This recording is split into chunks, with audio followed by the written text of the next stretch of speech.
मी retire आहे तुम्हाला माहितीच आहे.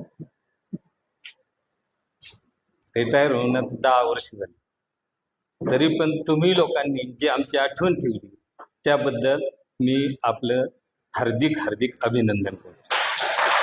स्वागत करतो. आता ह्या काळामध्ये नवीन पिढी जवळजवळ जुन्या पिढीला विसरत चालली, त्यातूनही तुम्ही आमची आठवण काढली त्याबद्दल मी आमच्या दोघांच्या तर्फे पुन्हा पुन्हा आपले आभार मानतो, स्वागत करतो. आता माझे नाव बाप्पूसाहेब दगडू हंडी, पारनेर, BA BEd. मलाही 2 मुलं आहेत, एक मुलगी आणि एक मुलगा. मुलगा बँकेत असतो, मुलगी शिक्षिका आहे. व्यवस्थित संसार चाललेला आहे, कोणतीही अडचण नाही. या पद्धतीने जीवनामध्ये अनेक प्रकारचे संकट येत असतात.